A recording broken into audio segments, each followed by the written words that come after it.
اللہ اکبر، میرے پیارے آقا صلی اللہ علیہ وسلم کی کنیزوں، اس تناظر کے اندر اگر ہم خواتین اسلام کی زندگی کا جائزہ لیں، ہم خواتین اسلام کے شب و روز کو دیکھیں، ہم خواتین اسلام کی صبح و شام کو دیکھیں، اتنی غفلت نظر آ رہی ہے، اتنی سستی نظر آ رہی ہے، اتنی اللہ اکبر کاہلی نظر آ رہی ہے۔ آج عورتوں کی زندگی کا جائزہ لیا جائے، شرق سے لے کے غرب تک، شمال سے لے کے جنوب تک، اللہ اکبر، دنیا کے کسی بھی ملک کے اندر آپ جائیں، عرب کی زمین ہو یا عجم کی زمین ہو، ہند کی زمین ہو یا حرمین مقدسہ کی زمین ہو، آپ کسی بھی زمین پر جا کر کے دیکھیں یا وہاں کی معلومات حاصل کریں، مشرق ہو یا مغرب ہو، عورتیں اس قدر دین سے غافل ہو چکی، عورتیں مذہب سے اس قدر دور ہو چکی کہ اللہ اکبر، ان کی زندگی میں نہ خوف خدا ہے، نہ شرم نبی ہے۔ عورتوں نے اپنی زندگی کا مقصد صرف اچھے لباس کو سمجھ لیا ہے، اچھے زیورات کو سمجھ لیا ہے، اچھے مکان کو سمجھ لیا ہے۔ عورتوں کو بہتر غذا مل جائے، اچھے کپڑے مل جائے، اچھے زیورات مل جائے، یہی کل کائنات عورتوں کی بن چکی ہے۔ اس سے بڑھ کر کی عورتیں کچھ سوچنے کے لیے تیار ہی نہیں ہیں۔ میرے پیارے آقا صلی اللہ علیہ وسلم کی کنیزوں، مگر آج سے پہلے اگر چند صدیاں آپ پیچھے جائیں گی تو آپ کو ایسی عورتیں نظر نہ آئے گی، اس لیے کہ ان عورتوں کی سوچ اسلامی سوچ تھی، ان عورتوں کی فکر اسلامی فکر تھی۔ میرے پیارے آقا صلی اللہ علیہ وسلم کی کنیزوں، ایک مرتبہ رابعہ بصری کے پاس کچھ لوگ آ کر کے جمع ہوتے ہیں اور جمع ہونے کے بعد کہتے ہیں، مائی رابعہ، تجھ سے ایک سوال کرنا چاہتے ہیں، ہمارے ایک سوال کا جواب دے۔ رابعہ سے پوچھا پوچھنے والوں نے، رابعہ، اللہ رب العزت نے عورتوں میں کسی نبی کو پیدا نہیں فرمایا، یعنی جتنے نبی ہوئے ہیں وہ سب کے سب مرد ہوئے ہیں، جتنے رسول ہوئے ہیں وہ سب کے سب مرد ہوئے ہیں، کوئی عورت کو نبوت کا درجہ نہ ملا، کوئی عورت کو رسالت کا درجہ نہ ملا، اور درجہ نبوت و رسالت سے بڑھ کر کوئی درجہ بندوں کے لیے نہیں ہو سکتا۔ اللہ اکبر، رابعہ نے برجستہ جواب دیا، بے شک کوئی عورت نہ ہوئی، کوئی عورت رسول نہ ہوئی، یہ اللہ رب العزت کا قانون ہے، اس کی حکمت بالغہ ہے، مگر جتنے نبی پیدا ہوئے ہیں وہ کسی نہ کسی ماں کی گود میں پیدا ہوئے ہیں۔ بغیر باپ کا نبی تو ملتا ہے، مگر بغیر ماں کا نبی حضرت آدم کے سوا تم نہیں بتا سکتے۔ بغیر باپ بغیر ماں کا نہ رسول تم حضرت اللہ اکبر کائنات کے اندر نہیں دکھا سکتے۔ ہر نبی کی پرورش ماں کی گود میں ہو رہی ہے، ہر رسول کی پرورش ماں کی گود میں ہو رہی ہے۔ میرے پیارے آقا صلی اللہ علیہ وسلم کی کنیزوں، وہ فکر کہاں چلی گئی؟ آج عورتیں زیورات سے اوپر اٹھ کر کے سوچتی ہی نہیں، آج عورتیں لباس سے اوپر اٹھ کر کے سوچتی ہی نہیں۔ عورتوں کی سوچ کتنی محدود ہو چکی ہے، عورتوں کی فکر کتنی محدود ہو چکی ہے۔ اللہ کا وہ خوف جو خواتین اسلام کے دلوں کے اندر تھا، اللہ کا وہ خوف، قبر کی تیاری کا وہ جذبہ جو عورتوں کے اندر موجود تھا، آج عورتوں کے اندر نظر نہیں آتا۔ قبر کو بھول چکی ہے عورتیں، قبر کو بھولنے کی وجہ سے اللہ اکبر آج عورتیں بیوٹی پارلر کی زینت بن رہی ہے۔ قبروں کو بھولنے کی وجہ سے عورتیں آج اپنے جسموں کا مساج کرا رہی ہیں۔ قبروں کو بھولنے کی وجہ سے آج عورتیں حرام لقموں کی طرف اپنے قدم کو بڑھا رہی ہیں۔ میں آپ سے پوچھنا چاہتا ہوں، اپنے جسم کا مساج کروانے والی عورتیں اگر قبر کا تصور کر لیتی تو اللہ کی نافرمانی کرتے ہوئے جو تم اپنے جسم کے مساج کے بہانے اپنے جسم کو راحت اور آرام پہنچانا چاہتی ہو، میری بہنوں، اسی جسم کو تو قبر کی کیڑوں کی غذا بننی ہے، قبر کے بچھوؤں کی غذا بننی ہے، قبر کے سانپوں کی غذا بننی ہے۔ اللہ اکبر، اس وقت تمہارا کیا بنے گا؟ اس وقت تمہارا حال کیا ہوگا جب تمہارا جسم قبر کے کیڑوں کی غذا بنے گا، قبر کے سانپ اور بچھوؤں کی غذا بنے گا۔ آج یہ میں تمہیں بتاؤں، میرے آقا مصطفیٰ کریم رؤوف الرحیم صلی اللہ علیہ وآلہ وسلم ارشاد فرماتے ہیں، میں نے جہنم کے اندر ایک گڑھا دیکھا۔ صادق و مصدوق نبی صلی اللہ علیہ وسلم فرماتے ہیں، میں نے جہنم کے اندر ایک گڑھا دیکھا، اس گڑھے سے بڑی آ رہی تھی۔ اور اس گڑھے کے اندر شور و غوغا ہو رہا تھا. اس گڑھے کے اندر چیخ و پکار مچی ہوئی تھی, آہو فغاں ہو رہی تھی. میری مائیں اور بہنیں ذرا دل کے کانوں سے سنیں. سنی دعوت اسلامی کے اجتماع کا مقصد صرف عورتوں کی بھیڑ اکٹھا کرنا نہیں. سنی دعوت اسلامی کے اجتماع کا مقصد صرف سروں کی کاؤنٹنگ نہیں. سنی دعوت اسلامی کے اجتماع کا مقصد دلوں کا انقلاب ہے. سنی دعوت اسلامی کا مقصد عشق رسول کے حوالے سے انقلاب ہے. سنی دعوت اسلامی کا مقصد تجدید وفا کا اعلان ہے. سنی دعوت اسلامی کے اجتماع کا مقصد بھولے ہوئے سبق کو یاد دلانا ہے. سنی دعوت اسلامی کا مقصد عورتوں کی عزت کو تحفظ دینا ہے. سنی دعوت اسلامی کا اجتماع کا مقصد آخرت کو یاد دلانا ہے. سنی دعوت اسلامی کے اجتماع کا مقصد اللہ کے بندے جو اللہ سے دور ہو چکے ہیں, اللہ اور بندوں کے درمیان صلح کرانا ہے, ان کو اللہ کی رحمتوں سے قریب کرنا. یہ سنی دعوت اسلامی کے اجتماع کا مقصد ہے. مصطفیٰ جان رحمت کی بھولی بھالی امت دنیا کی رنگریلیوں میں جو میرے آقا مصطفیٰ جان رحمت سے دور ہو چکی ہے, اللہ اکبر, اس قوم کو پھر ان بھٹکے ہوئے آہو کو سوئے حرم لے جانے کا پلان کرنا ہے. اس لیے کہ حضرت استاذ زمن نے کہا تھا, تیری وحشتوں سے اے دل مجھے کیوں نہ آر آئے, تو انہی سے دور بھاگے جس سے تجھ پہ پیار آئے. کتنے نادان ہے وہ دل جن کی وحشتیں یہ ہو گئی, وہ مکین گنبد خضرا سے دور ہو رہے ہیں, مصطفیٰ جان رحمت سے دور ہو رہے ہیں. اے خاتون جنت کی کنیزوں, فیشن پرستی کے اندر ڈوب کر میرے اس نبی سے تم دور ہو رہی ہو جس نے پتھر کھا کر تمہیں نئی زندگی عطا کی ہے, تمہیں حیات نو عطا کی ہے. ارے دنیا نے تو تمہیں پیدا ہوتے ہی دفن کرنے کا رواج پیدا کر دیا تھا, لیکن وہ آمنہ کا لال تھا, وہ عبداللہ کا در یتیم تھا جس نے اس ماحول کے اندر پتھر کھا کر اعلان کیا تھا کہ میں بیٹیوں کا باپ بن کر کے آیا ہوں. جس کے گھر میں بیٹی پیدا اور وہ خوشی کرے, میں اس باپ کو جنت کی بشارت دیتا ہوں, اس ماں کو جنت کی بشارت دیتا ہوں. اے خاتون جنت کی کنیزوں, جس نے پتھر کھا کر تمہارے قدموں میں جنت کو سمیٹ کر رکھا, وہ رسول, اللہ اکبر, وہ رسول جس نے عورت کی عزت کو دوبالا کر دیا. ابھی مفتی صاحب قبلہ سے ہمارے ذاکر بھائی سوال کر رہے تھے کہ عورت بیوہ ہونے کے بعد دوسرا نکاح کر سکتی ہے یا نہیں کر سکتی, یا لوگ اس کو کرنے نہیں دیتے. دوسرا نکاح کرنے کو بیوہ ہونے کے بعد اور لوگ شرافت کے خلاف سمجھتے ہیں.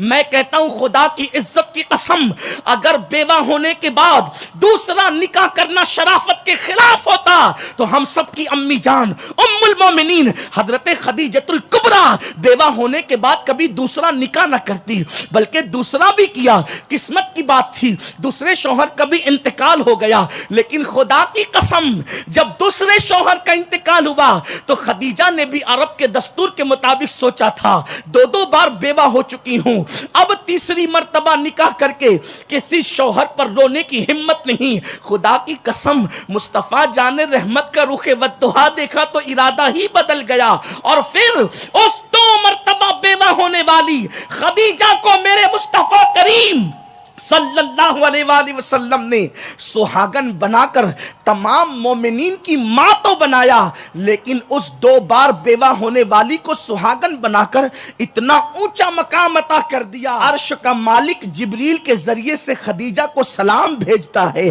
میرے پیارے آقا صلی اللہ علیہ وسلم کی کنیزوں, دراصل یہ جو خبط سوار ہے سیریلوں کا, یہ جو فلموں کا خبط سوار ہے, اللہ اکبر, یہ جو ناولوں کی نحوست تمہارے دل و دماغ میں بھر چکی ہے, وہ تمہیں جہالت کی طرف لے کر کے جا رہی ہے, جہالت کی وادیوں کی طرف لے کر کے جا رہی ہے. نکلو جہالت کی وادیوں سے, مصطفیٰ جان رحمت کی تعلیمات کی طرف آؤ, وہ حسین تعلیمات, وہ آفاقی تعلیمات جن تعلیمات کی طرح کوئی تعلیم دینے کا تصور نہیں کر سکتا, اس تہذیب کے حسن کی طرح کسی تہذیب کا حسن نہیں ہو سکتا. عرض یہ کر رہا تھا میرے پیارے آقا صلی اللہ علیہ وسلم کی کنیزوں, میرے غیب دا نبی صادق و مصدوق مصطفیٰ کریم رؤوف الرحیم صلی اللہ علیہ وسلم ارشاد فرماتے ہیں, میں نے جہنم کا مشاہدہ کیا تو میں نے کیا دیکھا کہ جہنم کے اندر ایک گڑھے سے شور شرابے کی آواز آ رہی ہے، آہو فغاں کی آواز آ رہی ہے، چیخو پکار کی آواز آ رہی ہے۔ میں نے جبریل سے پوچھا، اے جبریل، اس گڑھے سے جو اتنی بدبو آ رہی ہے، یہاں سے چیخو پکار کی آواز کی وجہ کیا ہے؟ آہو فغاں کی وجہ کیا ہے؟ چلاہٹ کی وجہ کیا ہے؟ تو جبریل امین عرض کرتے ہیں، یا رسول اللہ صلی اللہ تعالی علیہ وسلم، یہ آپ کی امت کی وہ عورتیں ہیں، وہ لڑکیاں ہیں، جب یہ سنگھار کرتی تھی تو سنگھار کرنے میں ناجائز اجزاء کا استعمال کرتی تھی، ناجائز طریقوں کا استعمال کرتی تھی، یعنی یہ ناجائز اشیاء سے اپنے آپ کو زینت دیا کرتی تھی۔ کہاں گئی وہ خواتین آج جو خوبصورت بننے کے چکر میں اپنے بھووں کو اکھاڑ دیتی ہے، ابرو بنا رہی ہے میری بہنیں؟ اے میری بہن، اللہ کے بنائے ہوئے ابرو تجھے پسند نہ آئے جو تو بیوٹی پارلر میں جا کر کے ابرو بنا رہی ہے؟ کہاں گئی میری بہنیں؟ اللہ اکبر، جو اللہ رب العزت کی دی ہوئی خوبصورت آنکھوں کو اللہ اکبر رنگین لینس لگا کر اپنی آنکھوں کو خوبصورت بنا رہی ہے۔ خدا کی عزت کی قسم، میرے اللہ کے حسن کا جو دیا ہوا حسن ہے، اس حسن کے مقابلے میں کوئی حسن نہ ٹک سکتا ہے، نہ رہ سکتا ہے۔ اپنے چہروں پر ناجائز و حرام اشیاء ملے ہوئے کریم مل کر کے اتنانے والی خواتین کو قرآن کی وہ آیتیں سنا دو جس میں میرے اللہ نے ارشاد فرمایا، قیامت کے دن گنہگاروں کے گناہوں کا اثر ان کے چہروں پر ظاہر ہوگا، اور ان کے چہرے اتنے سیاہ ہو جائیں گے، اتنے کالے ہو جائیں گے، ایسا لگے گا کہ جیسے کالی بدلی ان کے چہروں پر کسی نے پوت دیا ہے، ان کے منہ پر کسی نے مل دیا ہے۔ میرے پیارے آقا صلی اللہ علیہ وسلم کی کنیزوں، میرے آقا مصطفیٰ جان رحمت صلی اللہ علیہ وآلہ وسلم نے آج سے 1450 سال پہلے عورتوں کو پیغام عطا فرمایا، اگر زینت کرنے میں تم نے ناجائز و حرام چیزوں کا استعمال کیا تو جہنم کے اس بدبودار گڑھے میں گرنے کے لیے تیار ہو جاؤ، جہنم کے اس خطرناک گڑھے کے اندر گرنے کے لیے تیار ہو جاؤ۔ میرے پیارے آقا صلی اللہ علیہ وسلم کی کنیزوں اتنی نازک ہو کہ تم تو اگر بتی یا موم بتی کا چٹکا برداشت نہیں کر سکتی، جب ناجائز و حرام چیزوں سے اپنے بناؤ سنگھار کرو گی، کبھی نک پالش لگا کر کے ناجائز چیز کا استعمال ہو رہا ہے، کبھی ہونٹوں پر سرخیاں لگا کر ناجائز چیزوں کا استعمال ہو رہا ہے، ایک فکر اور عورتوں کی ہوتی جا رہی ہے، چلو دیندار بھی بنے اور گنہگار بھی بنے۔ بڑی معذرت کے ساتھ آج میں اپنی بہنوں کو ایک پیغام دینا چاہتا ہوں، بہت سنجیدگی کے ساتھ میری بہنیں سننا۔ میرے پیارے آقا صلی اللہ علیہ وسلم کی کنیزوں، آج عورتوں کی فکر بن رہی ہے، بلکہ مردوں کی، مرد ہوں گے تو ان سے بات کی جائے گی، لیکن آج گفتگو تو آپ سے کرنا ہے۔ میرے پیارے آقا علیہ السلام کی کنیزوں، آج عورتوں کی ایک فکر بن رہی ہے، دیندار بھی بنے اور گنہگار بھی بنے، یعنی دونوں ساتھ ساتھ چلتا رہے۔ یاد رکھنا، جو دیندار ہوگا وہ کبھی گنہگار نہیں ہوگا، اور جو گنہگار ہوگا وہ کبھی دیندار نہیں ہوگا۔ آپ سوچیں گے کہ یہ کیا فلسفہ ہے کہ دیندار بھی بنے اور گنہگار بھی بنے، اس کا انکار کیوں کیا جا رہا ہے؟ دیکھو، عورتیں دیندار اور گنہگار کس طرح بن رہی ہیں۔ ایک تو یہ، پرس کے اندر پنسورا بھی ہوگا، اور پرس کے اندر، موبائل کے اندر ہیرو اور ہیروئن کی تصویر بھی ہوگی۔ اب آپ مجھے بتائیں، پرس کے اندر پنسورا بھی ہوگا اور اس موبائل کے اندر ہیروئن کی تصویر بھی ہوگی، مجھے بتائیں، جس دل کے اندر گناہ کی محبت ہو اس دل میں اللہ کا خوف نہیں ہو سکتا، اور جس دل میں اللہ کا خوف موجود ہو پھر وہ دل کبھی گناہ کی طرف مائل نہیں ہو سکتا۔ یہ نہیں ہونا چاہیے۔ نماز کے وقت میں عورتیں نماز بھی پڑھے اور پھر آدھی آستین کے کپڑے پہن کر ولیموں میں دندناتی پھرتی بھی پھریں۔ اللہ اکبر، شادی کے موقع پر عورتیں کبھی کبھی مصلی بھی تو بچھا لیتی ہے، لیکن اللہ اکبر پھر اس شادی کے اندر پتلے کپڑے بھی بدن پر ہے، پتلے دوپٹے بھی بدن پر ہے، ہاف آستین کے کپڑے بھی بدن پر ہے۔ اللہ اکبر، میرے پیارے آقا صلی اللہ علیہ وسلم کے پیارے دیوانوں، یاد رکھیں، اس نمائشی دین سے کوئی فائدہ نہیں ہوگا۔ قرآن کہتا ہے، عاملۃ ناصبۃ تسلا نارن حامیہ، عبادت کر کے آئیں گے، محنت کر کے آئیں گے، پھر بھی جہنم میں داخل کیے جائیں گے۔ جسم کو سنوارنے والیوں اور دکھاوے کی عبادت کرنے والی عورتوں کو بتا دو، اللہ کو دکھاوا پسند نہیں، جس کی عبادتیں اس کو اللہ سے قریب نہیں کرتی، جس کی عبادتیں عبادتیں اس کو گناہوں سے دور نہیں کرتی، جس کی نمازیں اس کو گناہوں سے دور نہیں کرتی، جس کی نمازیں اس کو پاپ سے اور جرائم سے دور نہیں کرتی، وہ عبادتیں انسان کو اللہ سے دور کر دیا کرتی ہے۔ اب اگر تم نمازی بھی ہو اور سیریل بھی دیکھ رہی ہو، تم منصورہ بھی پڑھ رہی ہو اور موبائل کے اندر ہیرو اور ہیروئن کی تصویر بھی ہے، ہاتھوں میں تسبیح بھی ہے، فلم بھی دیکھ رہی ہو، قرآن کی تلاوت کی بات بھی ہے، جرائم کی طرف قدم بھی بڑھ رہے ہیں، اجتماعات میں پابندی سے شرکت بھی ہے، گناہ کا بھوت کبھی دل سے نکلتا نہیں۔ اس کا مطلب یہ ہے کہ اگر عبادات تمہیں گناہوں سے دور نہیں کرتے تو پھر وہ عبادتیں تمہیں اللہ سے دور کر دیتی ہیں۔ اس لیے کہ عبادت کی شان تو یہ ہے کہ عبادت کی برکت سے انسان کے دل میں اللہ کا خوف مزید سے مزید تر پیدا ہوتا ہے۔ بڑی معذرت کے ساتھ نماز بھی ہے، تلاوت قرآن بھی ایک حد تک ہے، عورتیں بہت ورد وظائف بھی کر رہی ہے، مردوں سے زیادہ روزے بھی رکھ رہی ہے، عورتیں کبھی 16 سیدوں کا روزہ بھی رکھ رہی ہے، پیر جمعرات کا روزہ بھی رکھ رہی ہے، لیکن سیریل نہیں چھٹتے، فلمیں نہیں چھٹتی، موبائل پر لمبی لمبی گفتگو نامحرموں سے نہیں چھٹتی۔ اب آپ مجھے بتائیں میرے پیارے آقا صلی اللہ علیہ وسلم کی کنیزوں، اس کا مطلب یہ ہے کہ آپ کی عبادت نے آپ کی زندگی پر کوئی اثر مرتب نہیں کیا، آپ کی نماز اور آپ کی تلاوت نے زندگی پر کوئی اثر مرتب نہیں کیا۔ میرے صادق و مصدوق نبی سید کونین قائد المرسلین نے فرمایا التقوی ہاں ہونا، تقوی تو یہاں ہے، اللہ کا خوف تو دل میں ہے۔ اگر دلوں کے اندر اللہ کی خشیت نہیں تو بناوٹی دین سے کچھ حاصل نہیں۔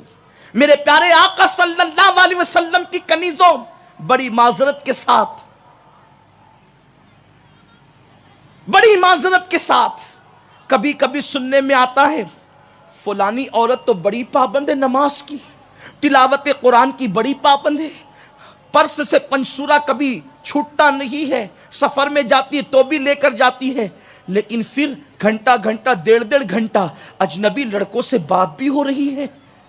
ایسا کبھی نہیں ہو سکتا۔ ارے جن کے دلوں میں اللہ کا ڈر پیدا ہوتا ہے پھر وہ تو مباح اور بعض جائز کاموں کو بھی ترک کر دیتے ہیں۔